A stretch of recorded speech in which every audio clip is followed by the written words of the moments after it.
Welcome to another episode of Risk. This is another 6-player fixed card game which is being played on the brand new command Base C1X map, which is actually the biggest Risk map currently in the app ever. It has even 100 of the territories. So it's a very big map for sure. The settings in this match are alliances, balanced blitz dice rolls and 60 seconds per turn. I set no minimum rank when hosting the game, meaning that my opponents could be ranked anywhere from novice to grandmaster, but judging by their stats I would guess that my opponents are low ranked. Just maybe besides the pink player, he wins every third game he plays, and even though he has a great win-loss ratio, for some reasons I want to still guess that he is an intermediate.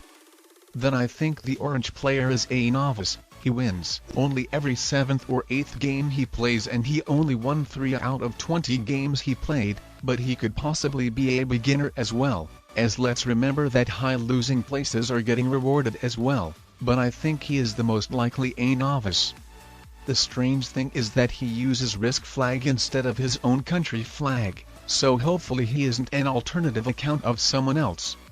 And then I think all of my other opponents should be beginners. The yellow player wins every 5th game he plays, the white player wins every 6th or 7th game he plays, and the black player wins every 7th game he plays. Since this game seemed to be with low-ranked players and in the map in which it could be easy to invade each other into the areas, I think the alliances should be very important. So this is why I accepted the orange player's alliance request with no doubt when he sent me one. And then the idea came to my mind to just actually send the alliance requests for everyone and have as many allies as possible. With them capturing areas, I want that they would be going after each other, leaving me alone to watch the world burn while hoarding my troops like an Australian turtle. As I think I will have to turtle, at least for a bit. I don't think I would be really able to dominate the game, but in case I successfully capture and hold a lot of regions getting relatively strong, then of course I will try to sustain my advantage as much as possible and prevent others from getting areas.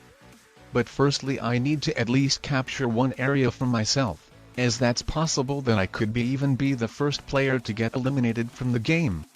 And I sent the alliances to everyone except the pink player. When I pressed on his profile it already said that he is offline, and on one hand it's good because it increases my chances to win. But on the other hand it's bad because with him turning into the bot the game might not be as interesting as if he hadn't left the game.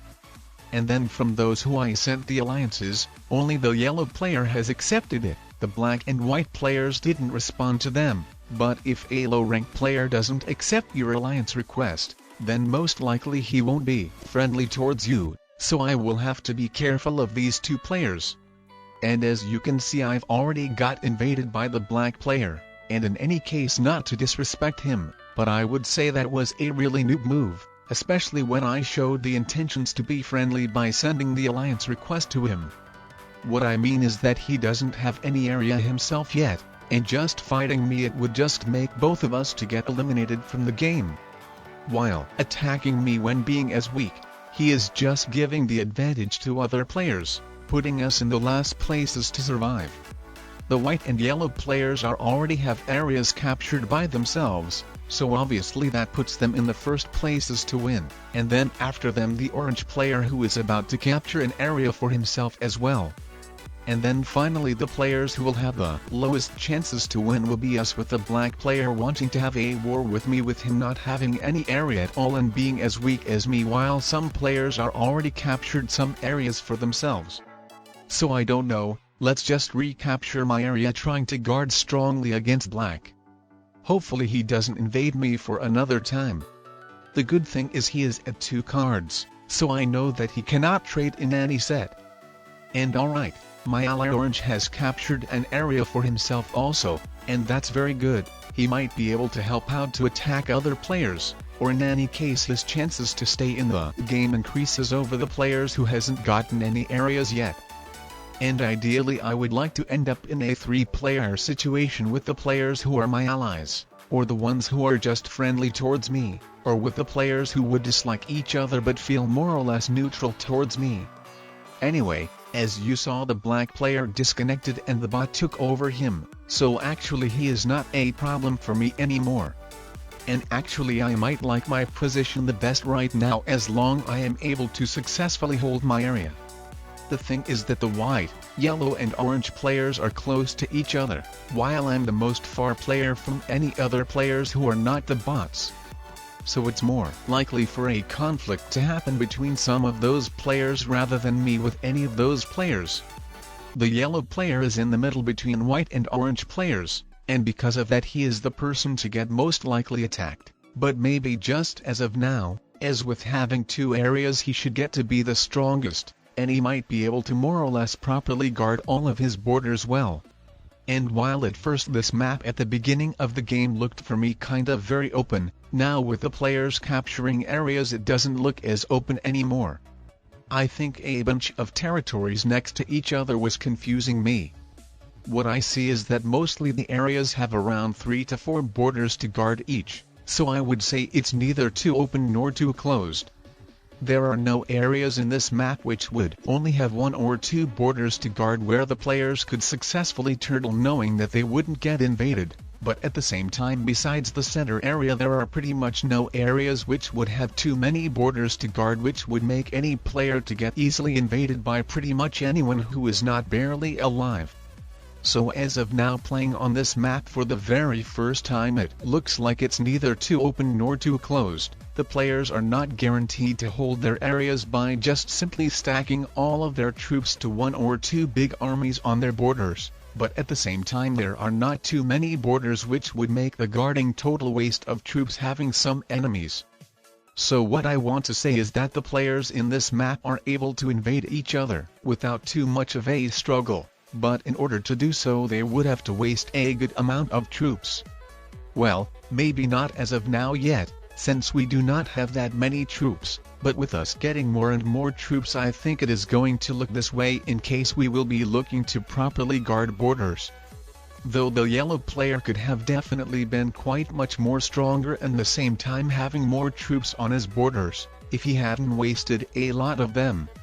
The yellow player held 2 areas for a few turns now, but he doesn't look anyhow stronger than anybody else.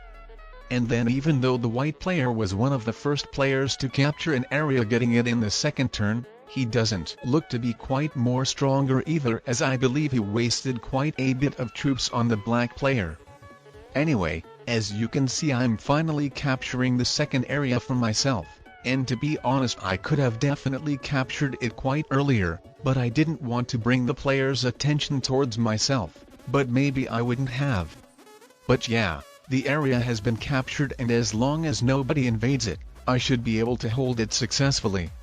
What I see is that the white and yellow players don't guard the borders between each other, so I assume they have a strong alliance, and then what I see is that the yellow and orange players don't trust each other that much by having 20 troops armies each on their borders. So the diplomacy-wise I think it would be the best in a 3-player situation not counting the bots to end up with the orange and yellow players, as besides them putting a pressure on each other a bit, at the same time they are both allied with me. While the white player seems to be more of a neutral player. Well, with him adding a bunch of troops next to me I will change that to a neutral player towards yellow and orange who is mostly worried about me. Though he might be worried of the orange player a bit also, I think he only feels comfortable with the yellow player, but who actually knows? But in any case my strategy is to stay neutral and not initiate any conflicts by myself. As whichever 2 players end up fighting, the 2 other players will be having the advantage over them. So I'm not interested in attacking neither the white player nor any other player at all. I'm waiting till my opponents start attacking each other. And alright, finally an invasion has happened. The yellow player decided to take over barely guarded white player's area. And to be honest that was a bit surprising, the yellow player attacking the white player as I really thought they are in a strong alliance. I thought most likely it will be a conflict between yellow and orange, or in a second place a conflict between white and orange, or white and me. And a conflict between yellow and white seemed to be very unlikely to happen. But actually that's good. It's good that there's a conflict between two other players and that one of these players is not me. Though what I don't really like is that the orange player is getting stronger than me. So even if white and yellow crushed each other, the orange player would still have the advantage over me, having the highest chances to win. And the worst thing is that I cannot really expand to another area.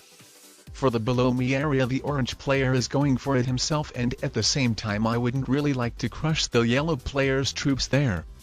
And the area which is to the left side from me is being crowded by a lot of other players' troops, not only the troops of the black and white players but also the 22 troops army of yellow. Then I assume I could build a big army in the area the orange player is going for, but then I think it would make him hate me, so we wouldn't be so good allies anymore, and he might even crush my army or invade me into my regions.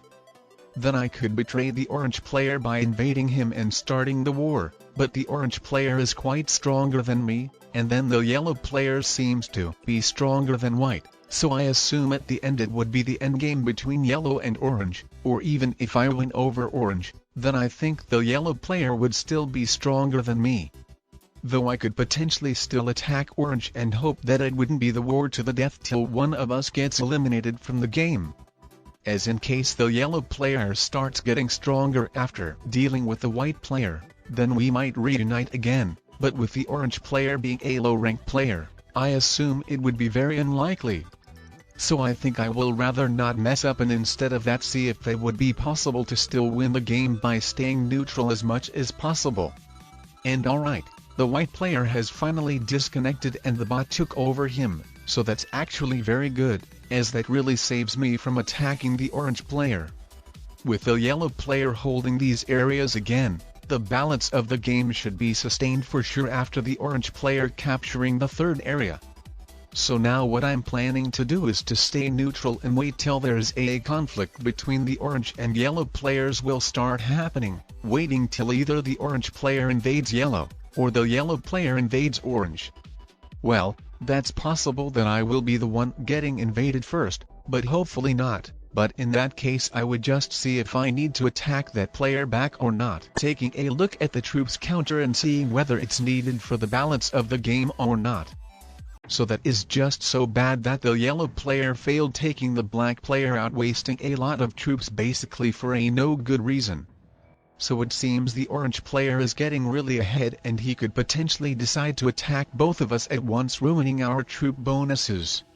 So I was just thinking a bit whether I should attack the orange player right now or not. And at the end I decided not to. But also I don't want to attack the territories of the yellow player so he would stay a very good ally, so I just skipped my card. I could potentially move out my army from the area which the yellow player could capture, but then I assume with me moving my troops out, the white player's bot with his 35 troops army would get to that area. So the yellow player would end up not capturing that area anyway, and because of it I will rather have my army unleashed in that area, rather than fortifying it back and making it blocked. That's kinda unfortunate that the yellow player continued wasting his troops on white bot while the player who we should focus on and who is a potential threat for us is orange. However, maybe if I show initiative to weaken the white bot for a little bit, then maybe the orange player help us out as well. And alright, he might take the white bot out.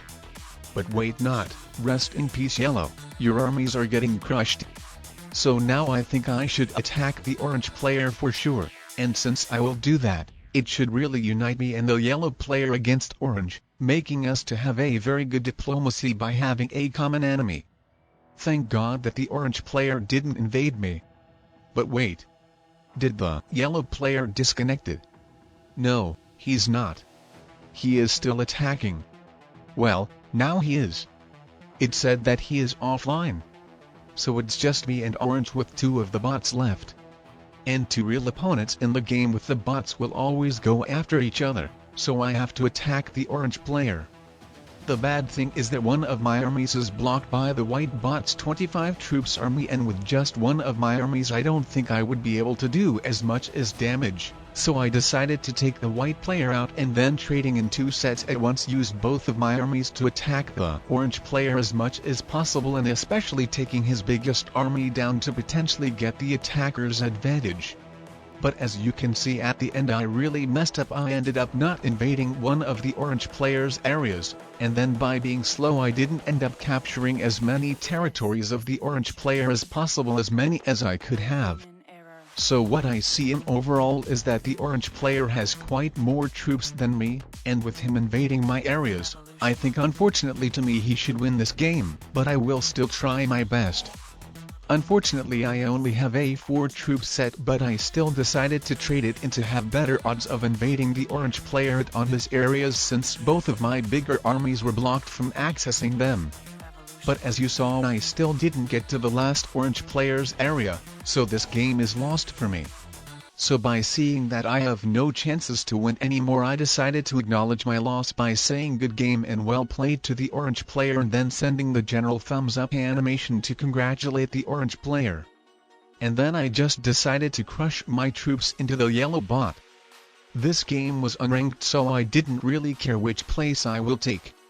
But one thing I wanted to see if the orange player appreciated our alliance and gives the second place to me over the yellow bot. And then I wanted for this game to end up faster to see what were the ranks of my opponents. And finally the yellow player was a bot anyway, and the bots don't have any feelings. But then I just decided to put my troops to 1 army, and instead of taking the second place, let the orange player decide the fate, to see whether the orange player would give the second place to me or the yellow bot.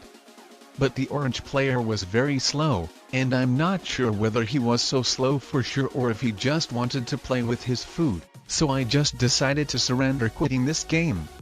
If you guys enjoyed watching this video, then I would recommend checking some of these out as well.